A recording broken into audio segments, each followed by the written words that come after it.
Assalamualaikum.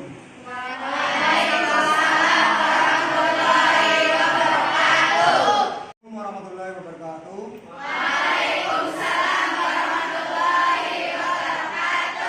Bagaimana kabar kalian hari ini? Ya, sebelum kajian dimulai, marilah kita berdoa bersama-sama untuk persiapan kajian. Silakan berdoa bersama-sama. Ya, hari ini ada yang tidak berangkat? Alhamdulillah kalian sudah jihad di jalur ilmu pengetahuan ya. Jadi kalian adalah sama dengan sedang belajar atau beribadah di jalur ilmu pengetahuan. Kemudian kali ini Pak Guru akan menyampaikan tentang berpikir kritis dan bersikap demokratis sesuai dengan KD yang indikatornya adalah memahami makna, asbabun nuzul, isi kandungan, dan manfaat dari berpikir kritis dan bersikap demokratis. Ya. Sebelum materi yang kita bahas, saya akan menuliskan dulu bagian-bagian yang akan kita bahas. Ya, yang pertama adalah Quran surat Ali Imran ayat 190 sampai 191. Yang kedua adalah Quran surat Ali Imran ayat 159. Yang ini membahas tentang berpikir kritis.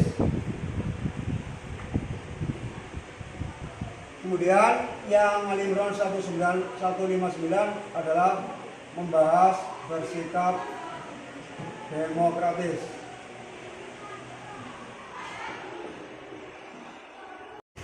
Ya, untuk memahami ayat Ali Imran 190-91, silahkan dibaca Quran surat Ali Imran 190-91.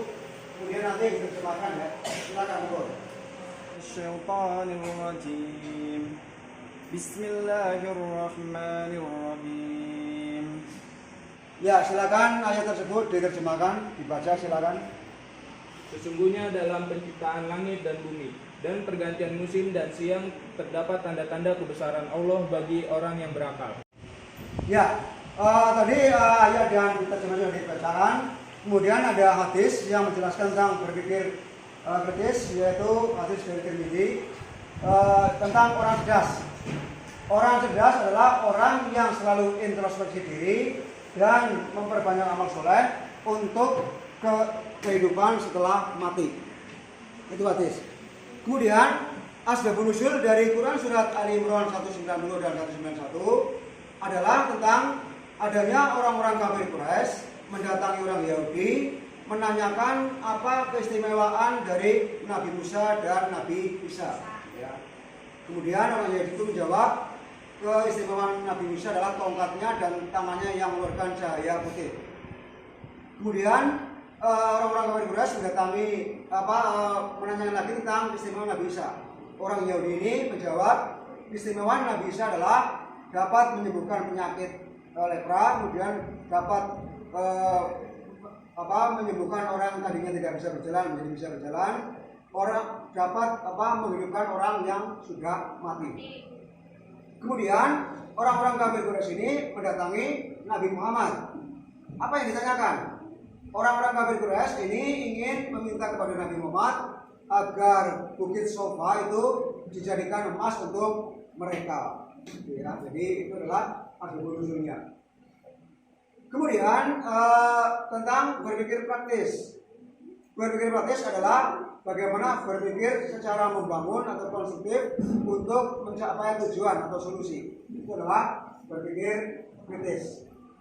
Kemudian berpikir kritis dalam pandangan Islam adalah bagaimana kita menjalani hidup sehari-hari untuk mendapatkan informasi, pengetahuan yang tidak begitu saja untuk diterima, tapi harus diseleksi mana yang kira-kira bertentangan dengan ajaran Islam dan mana yang kira-kira tidak bertentangan dengan ajaran Islam.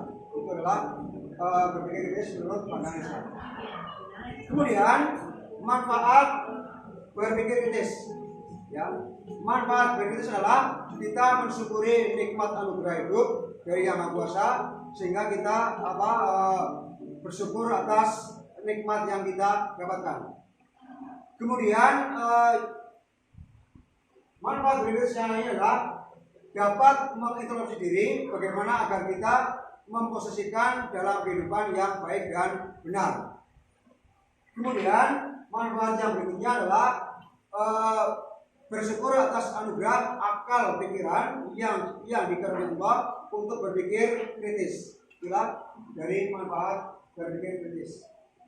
Ya. Sekarang kita masuk materi Quran surat Al-Imran 159 tentang bersikap musyawarah. Siapa yang membaca? Jangan tawa-tawa ya.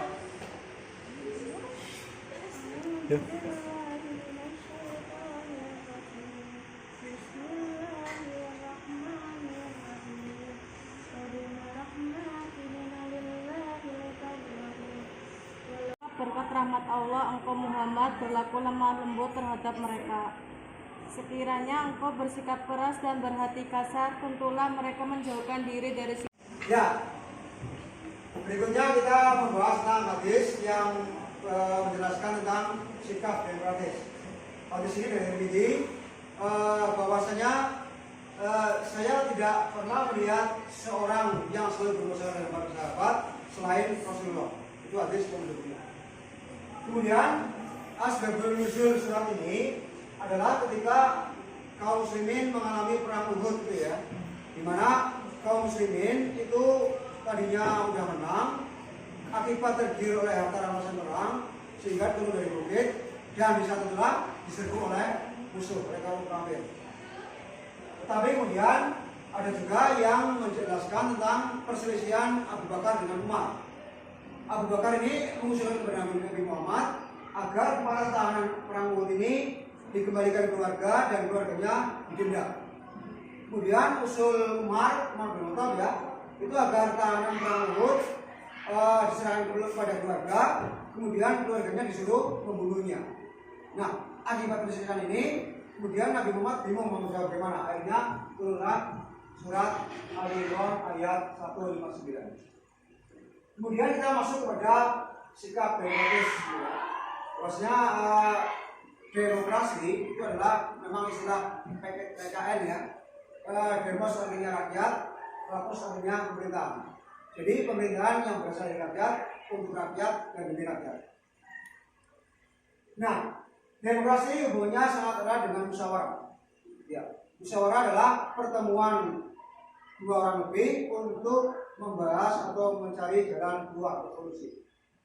Nah, kemudian manfaat dari musyawarah adalah salah satunya permasalahan yang sulit menjadi mudah karena dipecahkan dengan cara musyawarah. Kemudian manfaat yang lain adalah belajar menerima kritik dan saran dari orang lain. Kemudian manfaat musyawarah yang ketiga adalah menghargai perbedaan pendapat orang lain. Ya. Inilah materi yang telah saya sampaikan. Ya. Tadi dalam berpikir ada manfaat berpikir kritis, dan dalam materi bersikap demokratis atau musyawarah ada manfaat musyawarah. Nah, kemudian saya ingin bertanya kepada kalian tentang sejauh mana kalian memahami materi manfaat berpikir kritis dan manfaat musyawarah. Ya, saya ingin bertanya kepada kalian tentang manfaat berpikir kritis yang tadi saya sampaikan. Siapa yang dapat menjawab pertanyaan tentang manfaat berpikir kritis? Ya, ya, nama kamu? Andi. Ya, silakan sebutkan. Manfaat berpikir kritis pertama adalah dapat menangkap makna dan hikmah di balik semua ciptaan Allah SWT. Ya, terus. Kemudian dua, siapa? Ya. Silakan sebutkan nama. Nama saya Kristina. Manfaat berpikir kritis yang kedua yaitu dapat mengoptimalkan pemanfaatan alam untuk kepentingan umat manusia. Ya, bagus ya. Selanjutnya ada manfaat berpikir kritis yang ketiga. Siapa yang bisa jawab? Saya Pak. Ya. Saya Amanda Auliansyah. Manfaat berpikir kritis yang ketiga yaitu dapat mengambil inspirasi dari semua ciptaan Allah Subhanahu wa Ta'ala dalam mengembangkan iptek. Ya, bagus ya. Ya. Kemudian manfaat musyawarah. Tadi sudah disebutkan. Siapa yang bisa menjawab tentang manfaat musyawarah? Saya Pak. Ya. Kamu? Saya Pak. Nama saya adalah Fatmasari. Manfaat musyawarah yang pertama yaitu permasalahan yang sulit menjadi mudah karena dipecahkan dengan musyawarah. Ya, bagus ya. Kemudian manfaat musyawarah yang kedua, siapa yang bisa menjawab? Saya Pak. Nama saya Afrinur Rahman. Menurut saya secara singkat manfaat musyawarah yang kedua adalah belajar menerima saran dan kritik dari orang lain. Ya, bagus ya. Kemudian manfaat musyawarah yang ketiga, siapa bisa menunjukkan? Ya, silakan. Nama? Ya. Menghargai perbedaan pendapat dengan orang lain. Ya. Menghargai perbedaan pendapat dengan orang lain. Ya. Ya, adalah salah satu bentuk manfaat berpikir kritis dan manfaat musyawarah. Ya, demikianlah apa yang saya tawarkan materi tentang berpikir kritis dan bersikap demokratis. Mudah-mudahan semuanya bisa memahami ya. Semuanya bisa paham? Ya, karena kalian sudah paham, makanya materi ini harus saya akhiri. Sebelum kita akhiri, marilah kita berdoa untuk penutupan KBM dengan doa majelis.